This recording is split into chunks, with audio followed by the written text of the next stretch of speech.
Hope you're having a great start to your Friday. I'm meteorologist Chris Bianchi here on 9 News Watch with a detailed look at your weekend weather forecast. I'll start things out with the, top level news, which is it's looking great, especially compared to what we saw yesterday. I know there were quite a few celebrations about the weather we saw this week with those much cooler temperatures, the cloudier weather, the needed rainfall in lots of the state as well.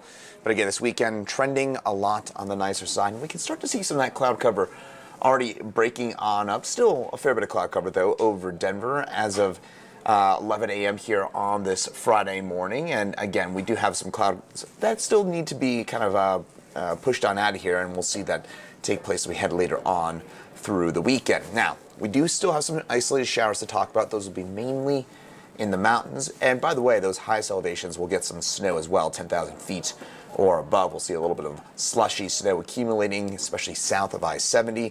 Then we warm on up through the weekend, and next week looking absolutely gorgeous. I'll get into more details on all of that here in just a second.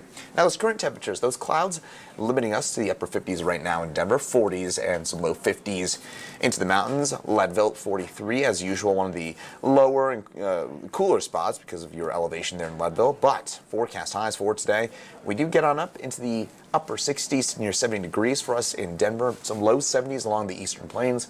Overall, we're looking at a pretty nice fall weather day for us throughout Colorado. And by the way, the Grand Junction area and the western slope, low 70s for our friends out there. Durango, 81, our warm spot out there in southwestern Colorado, but a lot of 50s and 60s, generally speaking. Now, one thing to keep in mind as well, I know a lot of us, we've had a long, hot summer here in Denver. There is no doubt about it. And a lot of us probably cheering on the start of fall. I don't want to speak for everyone, but I do know that based on my anecdotal interactions, that a lot of us are ready for fall, and, well, this graphic should help out with that. The latest 90-degree temperature on record took place 129 years ago today. Back in 1892, got up to 90 degrees, and that was on October the 1st of 1892. Again, today marking the latest 90-degree day on record. Now, that's not to say that records can't be broken, but we don't have any 90-degree days in the forecast, which makes it very, very likely that at this point we have seen our final 90-degree day of the summer, and probably won't see one again until May or June. Now, clouds and some showers still interspersed for us in southern Colorado in particular. You get up into the wet mountains, the Sangre de Cristos, and even maybe into the San Juans and the West Elks and the Maroon Bells, seeing a little bit of snow for us as in the highest elevations, and a little bit of rain in some of the lower ones. That rain and that snow will gradually spin north and west. The center of our aerial low pressure is kind of centered over northeast New Mexico and the panhandles of Texas and Oklahoma. What that means is the majority of the action is off to the south of I-70.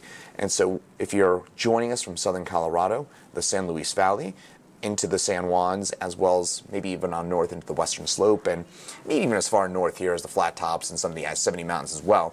That's where we're going to be seeing the action for this afternoon and this evening. But notice by 11 o'clock tonight, we kind of spin some of that action to the south and to the east.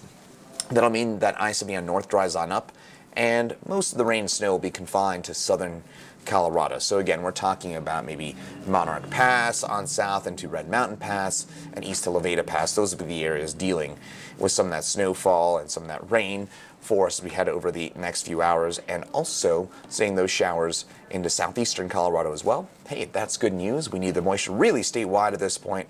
We'll get a little bit of it as we head over the next little while. Now, I mentioned we need the rain. Here's a look at the updated drought monitor, and this is as of yesterday's most recent drought update. And notice in Denver, we're now under a moderate drought. This is the first time that Denver has officially been in a drought since April, mid-April, earlier on this year, April 13th, the official date. So for us here in Denver, it's been some time since we've officially been in a drought. That is, of course, not great news, and frankly, we're not expecting much in the way of relief from that as we head over the next week to 10 days. It's a very dry pattern for us in the Denver area. One tiny little note is that the drought monitor is updated every Thursday as we get the new maps, but it's based on precipitation through Tuesday. So we did get some rain on Wednesday and Thursday in the Denver area. That did not account into the map that you're looking at, so perhaps a little bit of improvement for us. We generally saw about a quarter or half inch of rain in Denver, so we did get a little bit of help here from Mother Nature back on Wednesday with that downpour mid-afternoon and a little bit of overnight rain into Thursday morning, but not a lot of relief onto this map, unfortunately. I wouldn't at least anticipate that. Now, tonight, temperatures drop back, upper 40s. It'll be mainly a little bit showery for us, especially south and west of Denver, but most of us do stay dry. Tomorrow, a bit sunnier, a bit warmer. Highs get up to around 70 for us in Denver. Mountains, 50s and 60s, and again, a bit brighter and a bit drier for us in the mountains, but we do have some showers of which to tell you about as we get into tomorrow. Again, popcorn stuff, hit or miss showers, and we do have a chance for some rain along the I-25 urban corridor tomorrow night. That would be mainly from the Palmer Divide on south into Colorado Springs, Denver. Again, we probably stay dry tomorrow, and it's unlikely we're going to see any rain come anytime soon because an area high pressure builds in from the south and west, and that is going to be our big weather anchor as we get into next week. So if we kind of take a look at that 7-day forecast and look at what we're expecting for next week, notice that we're getting right back into the mid to upper 70s.